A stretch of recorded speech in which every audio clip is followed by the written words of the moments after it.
কুষ্টিয়া জেলা বিএনপির ঘাঁটি। বিগত নির্বাচনে কুষ্টিয়ার 4টি আসনে বিএনপি জয়লাভ করেছে, কিন্তু আপনারা দেখেছেন গত মাসে একটি আহ্বায়ক কমিটি ঘোষণা করা হয়েছে। সেই কমিটিতে অধিকাংশ ত্যাগী নেতাকর্মীরা বাদ পড়েছে, যারা বিগত আন্দোলন সংগ্রামে জেল খেটেছে, যাদের বিরুদ্ধে একাধিক মামলা হয়েছে, তারা এই কমিটির স্থান পায়নি। এই কমিটির স্থান পেয়েছে কারা?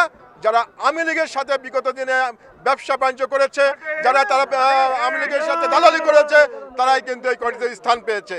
তাই আমরা কমিটি ঘোষণা হওয়ার পর থেকেই কুষ্টিয়ার সাধারণ মানুষ, পেশাজীবী মানুষ এবং শ্রমজীবী মানুষ এবং বিএনপির ত্যাগী নেতাকর্মীরা আন্দোলন সংগ্রাম করে আসছেন।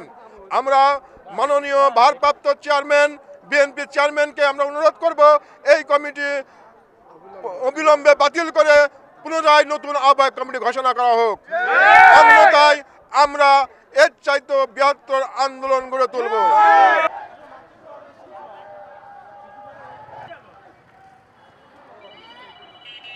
আমাদের আন্দোলন সংগ্রাম তো দলের বিপক্ষে না, আমাদের আন্দোলন সংগ্রাম এই কমিটির বিপক্ষে, এই দুইজন ব্যক্তির বিপক্ষে।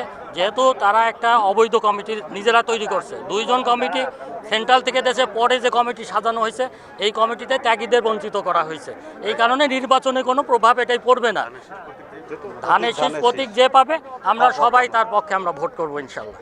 মাইকে কথা বলবেন না, মাইকে কথা বলবেন না, একটু পরে আমাদের দাবি এই কমিটি যতক্ষণ পর্যন্ত এই কমিটি ভেঙে দিয়ে নতুন কমিটি না করা হবে, ত্যাগীদের নিয়ে না করা হবে, আর এই কমিটির ভিতরে অনেকেই আছে বিতর্কিত।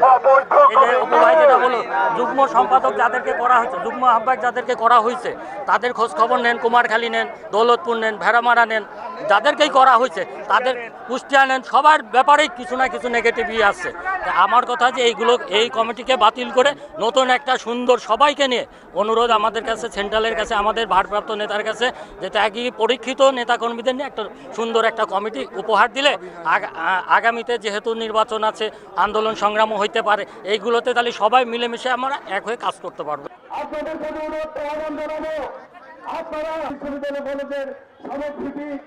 আমরা কুষ্টিয়ার যারা ত্যাগী বঞ্চিত নেতা কর্মীদের একটি সংগঠন রয়েছে, ইতিমধ্যে সেই সংগঠন গঠিত হয়েছে এবং সেই সংগঠনের ব্যানারে আমরা কিছুদিন পূর্বে বিক্ষোভ সমাবেশ করেছিলাম এবং তারই ধারাবাহিকতায় এই চলমান আন্দোলনের অংশ হিসেবে আজকে মানববন্ধন কর্মসূচি। এবং এই মানববন্ধন কর্মসূচি আপনারা দেখেছেন, অকল্পনীয় ভাবে হাজার হাজার নেতাকর্মী কিন্তু এই কমিটির বিরুদ্ধে প্রতিবাদ জানানোর জন্য আজকে আমাদের এই মানববন্ধন কর্মসূচিতে অংশগ্রহণ করেছে। তারা ইতিমধ্যেই স্লোগান তুলেছে যে কুতুবুদ্দিন আহমেদ এবং জাকির সরকারের নেতৃত্বাধীন এই মামা ভাগ্নের পকেট কমিটি তারা মানে না। সেই লক্ষ্যে আমাদের এই আন্দোলন, এবং যতক্ষণ পর্যন্ত আমাদের এই কমিটি বাতিল করে ত্যাগী বঞ্চিত পরীক্ষিত নেতাকর্মীদেরকে সম্পৃক্ত করে এই কমিটি গঠন করা না হবে, ততক্ষণ পর্যন্ত আমাদের এই আন্দোলন সংগ্রাম অব্যাহত থাকবে। মামলা মোকদ্দমা যারা খেয়েছে আজকে তারা রাজপথে নেমেছে। আমরা বলতে চাই আমাদের রাজপথে আমাদের সর্বশেষ জায়গা। রাজপথ থেকে আমাদের আন্দোলনের মাধ্যমে ত্যাগী পরীক্ষিতরা তাদের উপযুক্ত জায়গা করে নেবে। আমি আরও বিশ্বাস করি যাদেরকে এই কমিটি থেকে বাদ দেওয়া হয়েছে, আজকে যারা কমিটিতে আছে, এই কমিটিতে তারা বিগত শেখ হাসিনা স্বৈরাচারী বিরোধী আন্দোলনে তারা কতটুকু ভূমিকা রেখেছে।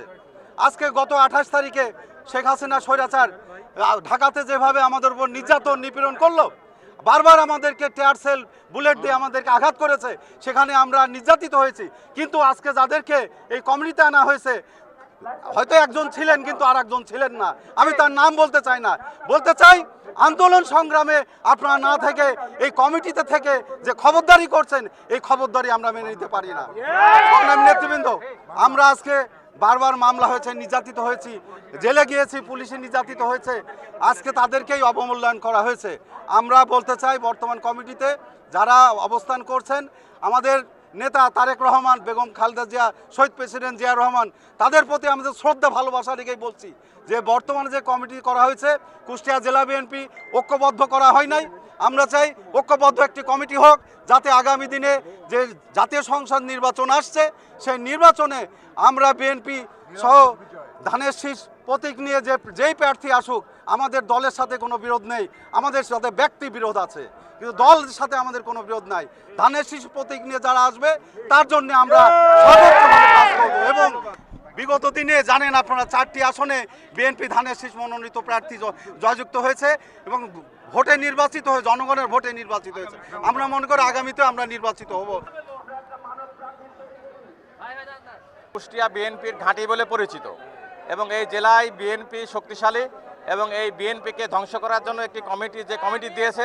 তারা তাদের দলীয় যারা ত্যাগী তাদেরকে বাদ দিয়ে একটি নিজস্ব লোকজন দিয়ে পকেট কমিটি তৈরি করা হয়েছে। সেই কমিটির বাতিলের দাবিতে আজকে কুষ্টিয়া বিএনপির জনগণ রাস্তায় নেমেছে এবং তারা এই কমিটি বাতিল না হওয়া পর্যন্ত তারা রাজপথে অবস্থান করবে। আপনারা দেখেছেন যে বিএনপির চেয়ারপারসন আগামী দিনের রাষ্ট্রনায়ক, তিনি বিএনপিকে সংগঠিত করার জন্য শুধু লন্ডন থেকে আপ্রাণ চেষ্টা করছেন এবং বিএনপিকে সংগঠিত করছেন, কিন্তু আমরা লক্ষ্য করলাম যে তাকে ভুল বুঝিয়ে কুষ্টিয়াতে একটি 31 সদস্য বিশিষ্ট একটি কমিটি দেওয়া হচ্ছে। সেই কমিটিতে যারা রাজপথে ছিল, যারা জেল খেটেছে, তাদের কোনো স্থান দেওয়া হয় নাই। একটি পকেট কমিটি করে আজকে কুষ্টিয়াতে বিএনপিকে একটি হুমকির মধ্যে তারা ফেলে দিয়েছে। আমরা অবিলম্বে বিএনপির ভারপ্রাপ্ত চেয়ারপারসন আগামী রাষ্ট্রনায়ক জনাব তারেক রহমানের কাছে দাবি করব কুষ্টিয়াতে একটি সার্চ কমিটি গঠনের মাধ্যমে এই কমিটি বাতিল করে একটি সুন্দর কমিটি আমাদেরকে উপহার দেবে। টাকা চুরির জন্য যদি আমার গলায় জুতার মালা পরাইতে হয়, তাহলে আমার শালীর সাথে প্রতারণা করার জন্য তোর ফাঁসি হবে। দুলা ভাই, আপনার তো ঘর জামাই বইলা একটা পরিচয় আছে, আমার তো তাও নাই। ছেলে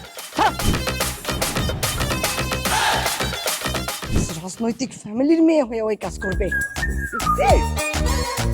যারে পাবো আরে পিটাবো, রক্তের নেশায় ধরছে, রক্তের নেশায়, কাঁচা রক্তের নেশায় ধরছে।